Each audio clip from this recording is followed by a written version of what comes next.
បុរសម្នាក់លបលួចមើលនារីស្រស់ស្អាតងូតទឹកនៅក្នុងបន្ទប់ទឹករំពេងនោះពស់មងពោលមួយក្បាលក៏លូនចេញមកហើយខាំចំត្របកភ្នែករបស់គាត់តែម្ដងធ្វើឲ្យបុរសនោះស្លាប់ភ្លាមៗនៅនឹងកន្លែងរីឯនារីស្រស់ស្អាតនៅពេលនេះកំពុងតែរីករាយនឹងការម៉ាស្សាដោយមិនបានដឹងទាល់តែសោះថាគ្រោះថ្នាក់កំពុងតែគៀកគិតពស់មង្គលពីរបីក្បាលបានធ្លាក់ចូលក្នុងធុងទឹកកម្មការនីដែលមិនបានដឹងបានបំណងចង់ដួសទឹកលាងជំរះខ្លួនឲ្យនារីស្រស់ស្អាតប៉ុន្តែមួយវិនាទីក្រោយក៏ស្រែកថាត្រជាក់ណាស់មួយព្រឹកភ្នែកក្នុងបន្ទប់ទឹកក៏កើតភាពវឹកវរមនុស្សគ្រប់គ្នាភ័យខ្លាចរត់បែកជើងបែកដៃ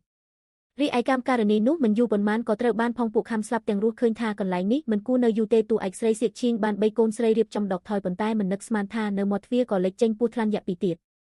កម្មករម្នាក់មិនទាន់បានរត់ចេញផងមួយរំពេចក៏ត្រូវខ្លួនពស់រត់កាច់រមួលដោយបន្លែផ្អាប់សៀកឈីងភ័យស្លិនសើនឹងទីធីភាពនៅចំពោះមុខគាត់ប្រញាប់3កូនស្រីចូលលាក់ខ្លួនក្នុងទូសម្លៀកបំពាក់ប៉ុន្តែម្ដាយនិងកូនស្រីទាំងពីរមិនទាន់បានដកដង្ហើមធូរស្រាលផងពស់តូចមួយក៏លូនចូលមកឃើញថាអណ្ដាតពស់ចិត្តប៉ះមុខហើយសៀកឈីងស្រែកកំហុកមួយទំហឹងហើយក៏រត់ផ្ទុះចេញទៅក្រៅលទ្ធផលទិដ្ឋភាពនៅចំពោះមុខធ្វើឲ្យគាត់ស្រឡាំងកាំងទាំងស្រុងផ្លូវចេញទាំងអស់ត្រូវបានភងពស់កាន់កាប់សៀកឈីងរន្ធត់ចិត្តជាខ្លាំងប៉ុន្តែនៅតែសម្រេចចិត្តប្រថុយម្ដងគាត់ក្រវីសម្លៀកបំពាក់បណ្ដេញភងមិនឈប់ចង់រកផ្លូវចេញមួយប៉ុន្តែមិននឹកស្មានថាពស់មងពោលមួយក្បាលបានដួលនៅពីមុខសៀកឈីងឆ្លៀតលើកចានលាងមុខបោះចិនទៅបន្ទាប់មកក៏រំលើងទូធ្លាក់បោកដីគាត់បំណងចង់វាងផ្លូវតាមពីលើទូនោះប៉ុន្តែមិនបានចាប់អារម្មណ៍ថាមានពស់ថ្លាន់យៈមួយក្បាលទៀតនៅពីលើក្បាលកំពុងសម្លឹងមើលពស់ទៀតដោយកំហឹងខណៈពេលដែលគាត់លូកដៃទៅទទួលកូនស្រីពស់ថ្លាន់យៈក៏ស្រាប់តែបើកការវាយប្រហារវាបានបុកសៀវឈៀងឲ្យដួលទៅនឹងដីភ្លាមៗបន្ទាប់មកក៏បង្វែរគោដែលវាយប្រហារទៅលើសៀវឈៀងក្នុងស្ថានភាពប្រថុយប្រឋានប៉ុណ្ណោះសៀវឈៀងបានចាប់យកអំបូរវាយប្រហារឡើងដោយជោគជ័យបានតាក់ទាញពស់ថ្លាន់យៈឲ្យមករកខ្លួនឯងពស់ថ្លាន់យៈដែលខឹងសម្បាទើបនឹងត្រៀមវាយបកវិញប៉ុន្តែមិននឹកស្មានថាត្រូវស្លាប់កង្ហារំជាប់ខ្លួនឃើញដូចនេះប៉ូលីសស៊ើអង្កេតបានសម្រេចចិត្តចុច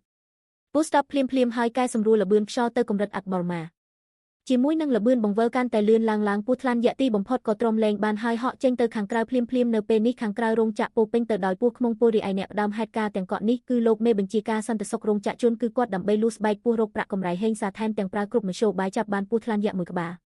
លទ្ធផលទង្វើនេះបានធ្វើឲ្យស្ដេចពីកប៉ាឡាខឹងសម្បាជាខ្លាំងគាត់បានប្រមូលផ្ដុំហ្វូងពស់ទាំងអស់ចូលលុកលុយរោងចក្រនៅពេលនេះកម្មករមិនបានដឹងអ្វីតតែសោះកំពុងតែមើលគុណរឿងមហន្តរាយពោធថ្លាន់ដោយរីករាយនៅពេលនោះស្រាប់តែមានរូបរាងមនុស្សម្នាក់លេចឡើងរួមជាមួយកម្រាលឈើក៏បានដួលទៅលើវេទិកា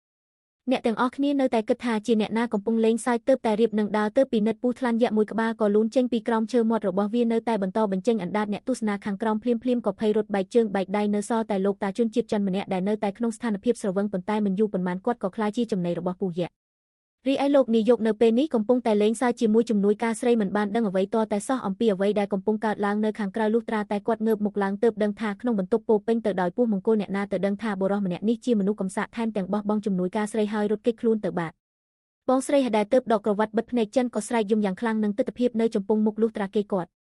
់រត់ទៅខាងក្រៅមើលទើបឃើញថារោងចក្រទាំងមូលបានវឹកវរដល់ឆ្នាំងបាយមិនទាន់រងចាំបងស្រីហៅដឹងខ្លួនពីភាពភ័យខ្លាចផងបែរជាឃើញពស់ថ្លាន់យៈដែលមានទំហំប៉ុនធំទឹកភ័យខ្លាចដល់ថ្នាក់គាត់ក៏បែរខ្លួនរត់ភ្លាម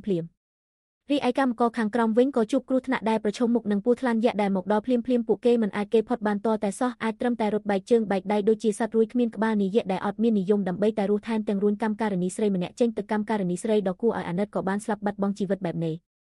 ះមីកសភ័យខ្លាចរត់បំប៉ងលទ្ធផលក៏ត្រូវពស់ថ្លាន់យៈបកកន្ទុយវាយឲ្យសន្លប់ទៅបងស្រីដែលរស់រៀនពីសេចក្តីស្លាប់ក៏បានជួបពស់ថ្លាន់យៈសាជាថ្មីប៉ុន្តែគាត់មិនបានចាប់អារម្មណ៍ថាមានបុរសម្នាក់ទៀតនៅពីក្រោយខ្លួនអ្នកទាំងពីរក៏បានបុកគ្នាភ្លាមបងស្រីមិននិយាយច្រើនក៏អុកបុរសពាក់វ៉ែនតាចូលក្នុងដៃតែម្ដងហើយបិទមាត់របស់គាត់យ៉ាងស្ងៀមស្ងាត់ខ្លាចក្រែងរំខានដល់សត្វយក្សធំ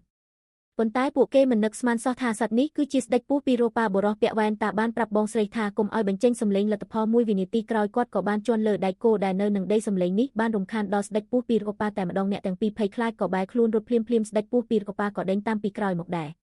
រនាយកដែលត្រឹមនឹងដឹងខ្លួនបានឃើញទីធាតុនេះភ័យខ្លាចដល់ថ្នាក់គាត់ក៏លូនទៅលើដីធ្វើពុតជាស្លាប់លោកជួនគឺយួនគឺបានឃើញស្ដេចពស់ពីគេប៉ាឡាតាមរយៈកាមេរ៉ាសុវត្ថិភាពប៉ុន្តែគាត់មិនត្រឹមតែមិនភ័យស្លន់ស្លោទេផ្ទុយទៅវិញគឺស្ងប់ស្ងាត់ខ្លាំងណាស់ស្ដេចពស់ពីគេប៉ាឡាមិនយូរប៉ុន្មានក៏ចាប់ផ្ដើមវាយប្រហារមនុស្សយ៉ាងសាហាវសង្គ្រាមមនុស្សពស់មួយបានចាប់ផ្ដើមនៅទីនេះ